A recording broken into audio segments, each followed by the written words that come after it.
There was a language barrier, it was weird. But she was the one, who's left,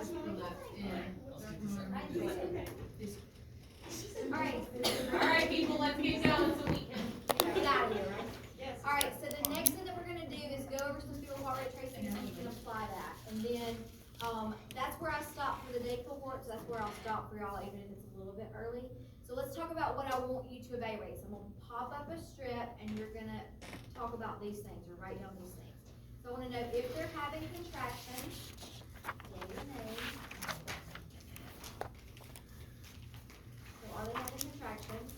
And then I want you to evaluate their fetal heart rate. So looking at the baseline, the variability, A cells and D cells.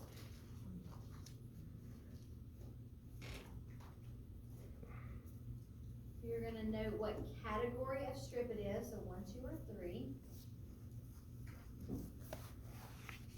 And then tell me if it's reassuring or non-reassuring.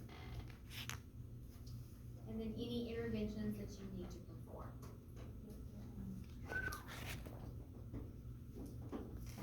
The first one we've already seen one time, so I'm breaking in a little bit slow, so there is your strip. Yay on contraction. Yay or contraction.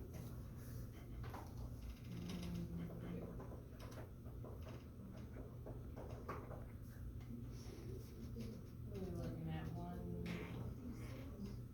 This one could definitely differ based on where you check the fetal heart rate, but 150, 160, yeah, 150, 160. I would take 150 to 160.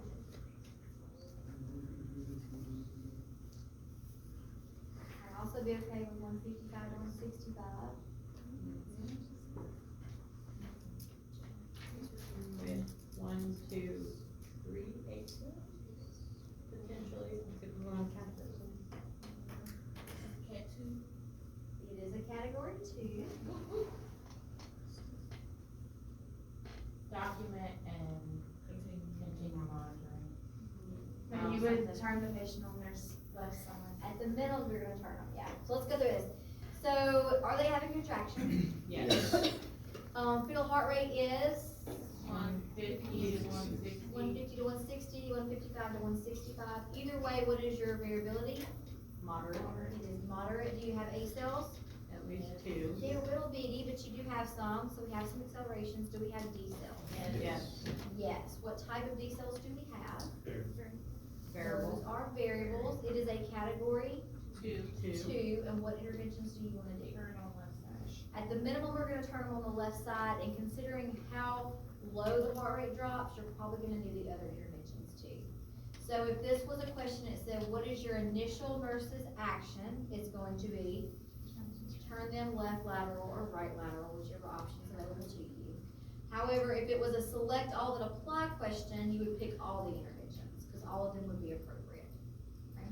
But turning them is kind of like sitting the head of the bed up if they're short of breath. It's gonna be your first action because it's the least invasive. Okay? So turn them and then you can do the other things. This might sound crazy, but like, is there a period of time where you try an intervention and then it would be like a set amount of time and move to the next intervention, or? Yes, to some degree. I know you're watching, obviously, the Yeah. heart rate. So, yes, I would, like, if it was, these are pretty severe variables, so I probably would intervene more. But let's say let's say they looked more like the last one, right? Then I'd probably turn them and see what happens with the next contraction, Okay. right? So the next one, the next Yeah. injection. And then if it didn't help, then I would start going through my intervention. However, if I walked in and it was absent variability with late D cells, I'm automatically gonna just do all of it. Okay. Yeah. Everything but the patient things. So this would be non-reassuring? I would say that this one's kind of tricky, because it is moderate, they are having some A cells, but I do not like the D cells. So I'm gonna say non-reassuring for this one.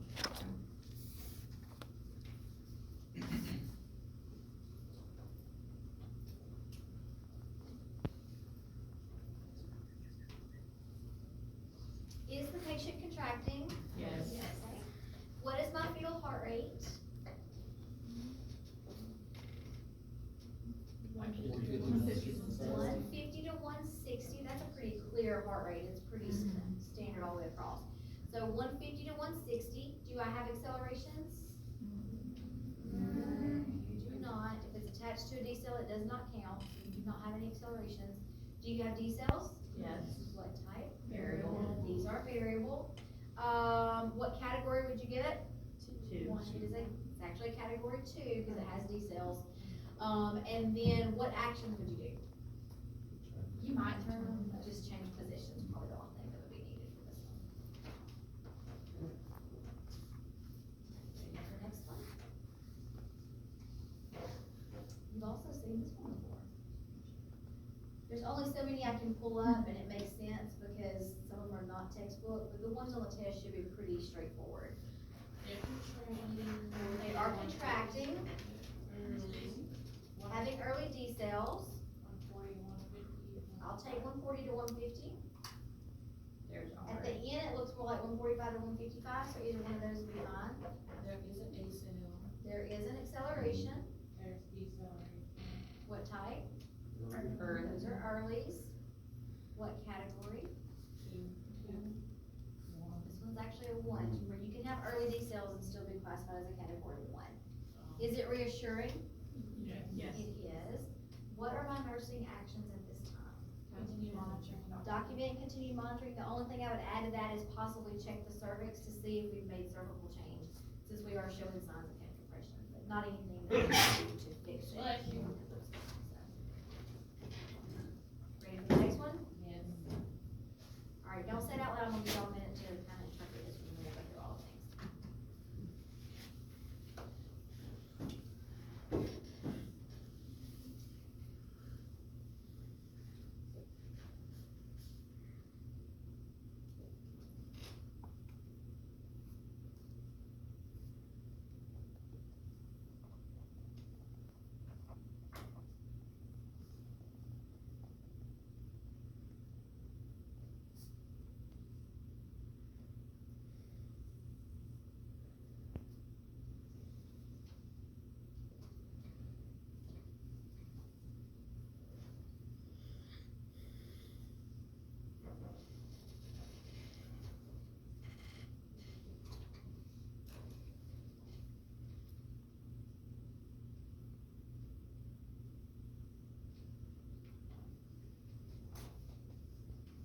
Okay, now ready? Alright, are they contracting? Yes. What is my fetal heart rate? 30 to 40. I will take 130 to 140, in the middle it looks like 128 to 134, if you're looking at the very middle section. So it's gonna vary some depending on where you're looking at it, okay? Is it minimal or moderate variability? Moderate. It's technically moderate, at least the majority of it is. Do we have accelerations? No. Not really. Do we have decels? Yes. Okay, so late, so I'm gonna say minimal to moderate variability with repetitive late decels.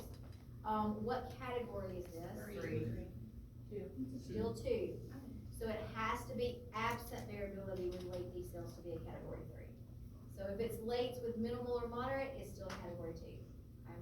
Not that we're not gonna intervene, but it changes the category. So this would just be going into a three then? Do it, possibly, if the variability continued to track downward and be absent, then absolutely it would be. Okay. Hopefully we'll fix it before then, so. What interventions do I wanna do? Do I wanna change position? Yes. Okay. Do I wanna give a fluid bolus? Probably. Do I wanna put them on oxygen? Probably. Probably. So I would probably start with turning them and giving them a fluid bolus, but if it doesn't quickly correct, then you're gonna go ahead and stop the Pitocin and give the oxygen. Anytime there's late decels, even if we do our interventions and fix it, the physician needs to be notified that they were there, okay?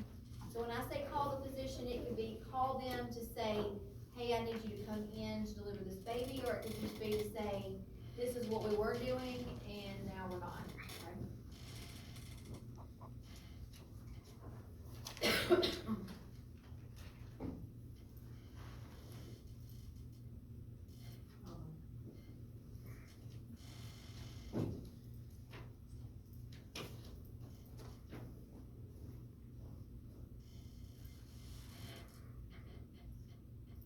Are we contracting? Yes. What is my fetal heart rate? 100. 90 to 100, depending on exactly where you're, well, probably 95 to 100. This is a weird looking strip to me. So let's talk about it for just a minute. It was the only example I could find of bradycardia that was all the way across the strip was bradycardic. So if I knew, let's say that this patient has been on my floor for a while, and they've been 145 to 155, that's been their heart rate, and then this is what we're seeing, this is gonna be bradycardia, okay? It is gonna be considered a category 3 strip, and they would do a C-section delivery if we couldn't correct it. Now, I'll be honest, when I look at this strip, it makes me very concerned that that is mom's heart rate that I'm picking up and not baby's. So if you ever had a question as to whether or not you have baby on the monitor or mom, what is a quick way to check? Pulse ox. Pulse ox. Put a pulse ox and see if they match, or reach down and feel their pulse and see if they're tracing the same, okay? Because if you ever have a bradycardic baby, it makes me very concerned, are we picking up baby or are we picking up mom, okay? But if this was a true strip, then we would do all of the interventions and we would deliver by C-section. So if we're picking up mom here, then how would we pick up? Reposition the monitor and hope that we don't have another circumstance. And you said it was 3 because type 3? It would be a category 3. It's fetal bradycardia. Yep. All right, remember I said I would show you sinusoidal, but I would not test you on it? It's a weird little thing. So if you saw it in word form, the way they would describe it is an undulating fetal heart rate pattern. This is sinusoidal, right? Here's my caveat about it. This is the reason I don't test you on it.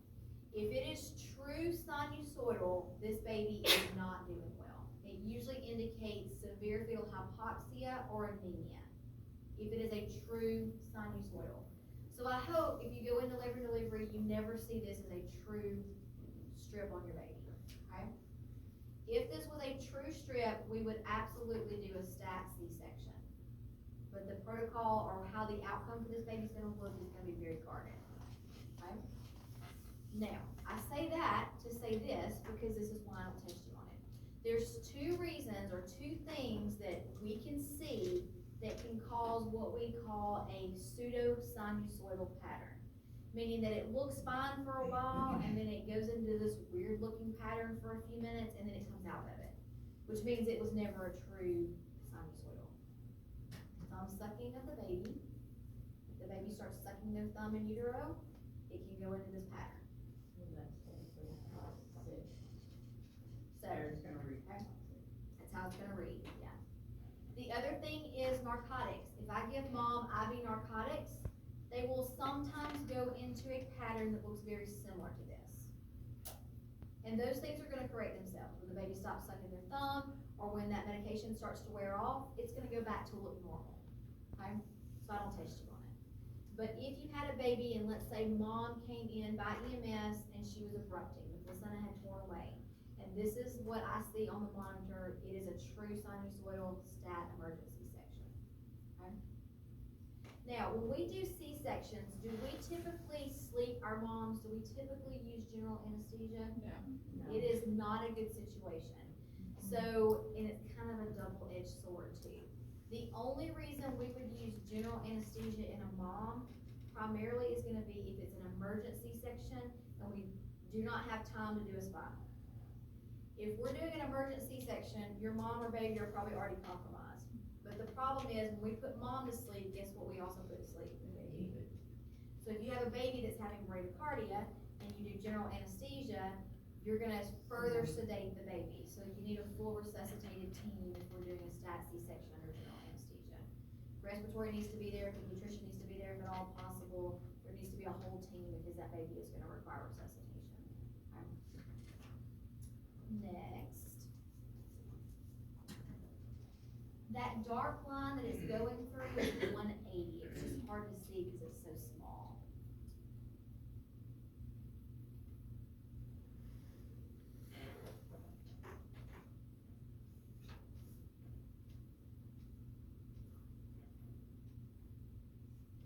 All right, is she contracting? Is she contracting too many times? Yeah, that looks like texted this to me, which is probably part of the reason we have an elevated heart rate. What is my fetal heart rate baseline? Okay, at the end it looks more 180 to 190. If we look at the beginning, it's more like 170 to 180. Either way, it's tachycardic, okay? So this is fetal tachycardia, but we do have good variability, so at least we've got that going for us. Do we have accelerations? Yeah. No, we don't. And do we have any decelerations? We also don't. So this is a category 2 strip because it is fetal tachycardia. So if you have fetal tachycardia, here's my caveat for that. If the heart rate is elevated in the baby, we need to figure out why, okay? Anything that elevates mom's heart rate will also elevate baby's heart rate. So I would be concerned that maybe she has a fever, which would increase her heart rate and increase baby's. You could also see if we gave mom something that elevates her heart rate, like a breathing treatment, then that could cause some fetal tachycardia as well. So if it elevates mom's heart rate, it can elevate baby's as well, okay? The other thing is maybe she's a little dehydrated, and that could cause an elevation in her heart rate, which could also cause an elevation in baby's heart rate. So for fetal tachycardia, figure out what's causing it and fix it, whether that's fluids, or do we need to treat a temperature in mom, or do we just need to ride it out because we gave her an albuterol treatment because she came in with asthma. Okay? And fix these contractions, go down under Pitocin, so they stop contracting as much.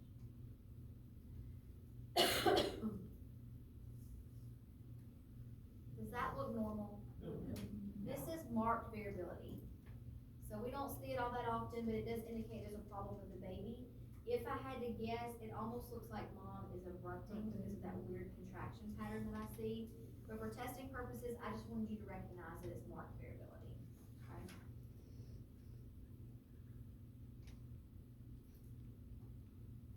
I'm gonna let you all evaluate this one. Don't say it out loud, because it's really pretty and it's easy to read, and so just gonna go with that. And I know the numbers are different. We're still gonna go with that 10 beats, okay? Just make it easy.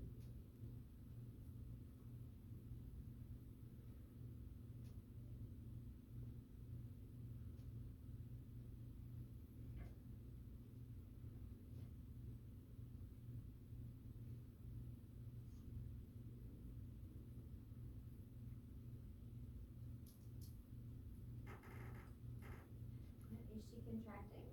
No, she is not. What is my fetal heart rate? Assuming that box to box is 10 beats. It's measured weird on here, and I think it's just that we're not seeing everything. So we're just gonna take it at face value. 150, 160. Okay, let's do 150 to 160. Do we have accelerations? Yes. Okay, do we have decelerations? No. Is it reactive? Yes. Yes. It is. We have 3 accelerations that meet that criteria. It is a category 1. So if this patient was outpatient, are they clear to go home? Probably. Yeah, everything looks great on it. This is the last one. It gives my heart a little pitter patter. I do not love this strip, and I know it's fake, but it still makes me nauseous, but here we go. Oh, yeah. Dennis, can't we go and get the MD? We're gonna do all the things. So I only show you this strip because I think it drives home a point. There's sometimes that the baby's heart rate drops, and I know with intervention, it's gonna come back up. And then there's times that I know in the soul of my body that it is not gonna come up, and we're gonna have to do a stat C-section. And that's what that is, okay? So we were fine until we weren't. If I had to guess, if this is a real strip, the patient abrupted right here. Okay? Their placenta tore away and their baby has no oxygenation and it is plummeting. Okay? So, if this was a strip that you saw, what would you do for the patient? Call the MD should be a high priority because we need somebody to come in and deliver. Put oxygen, put her IV in her, Stop get her. fluid. Yeah. as far as So let's say that she's there, she was there for induction, everything was going well, we already have an IV. I'm gonna go to the bedside and what am I gonna do? Stop the Pitocin, apply oxygen, fluid bolus, put her in a left lateral position, and have someone call the MD and tell them what? Category 3. I need you at the bedside now, we will meet you in the OR. Okay? How do you talk to mom? So, it's hard, because I'm gonna be honest, when this happens, there's gonna be a lot of people, and that's usually what I tell her. Your baby's heart rate is down, and there's gonna be tons of people in here, we're gonna do the best we can to take care of your mom. We we are going to have a C-section right now, okay? Usually we have to get a consent signed, so if dad's there, he can sign that consent as we're rolling back. And then we would need to call who else? Who are the extra people in the class? Need We respiratory, need rapid. anesthesia, we need respiratory, rapid would be a good way to get some extra hands up there, although they're probably gonna be a little gun shy coming away from the river, they don't like me so much, but they can come on out. We'll take whatever help we can get. You need a nursery nurse and probably a backup nursery nurse, because we're gonna anticipate that we're gonna have mom and baby are not gonna be doing well, okay? Especially if this was an eruption. So, it is usually happy and lovey in labor and delivery until it's not. So, it is the reason that it is treated like an ER, because our patients, we never know what's gonna happen with them, okay? Alright, let's quickly talk about things you need to focus on for your intrapartum lecture, so that I don't forget to do that next week, and then we'll go over what the plan is for next week. Alright, for intrapartum, you need to make sure that you know the stages of labor and the interventions for those stages. You need to know how to interpret a fetal heart rate tracing, and I do try to save the ones that are very textbook for the test, and what your interventions would be for that. You also need to know if there's anything that would change their plan of care, like if they're group beta strep positive, or they have a blood type that's negative. So those things that would affect the plan of care when they're in labor. Make sure that you know care of a vaginal delivery versus a C-section, so what are the differences, what are the indications for a C-section, and that kind of thing, okay? Those are the things I would focus on for this part. Next week, when we first come in, we will do an antepartum, intrapartum Kahoot, just to kind of revisit some of this information. We will then go over postpartum and newborn, those tend to go a little bit quicker. And then at the end, I will go over your growth and development key points. I'm not gonna really lecture on that, because there's not a whole lot there, and you have the recorded videos, but I will go through and tell you the key points you need to know for your growth and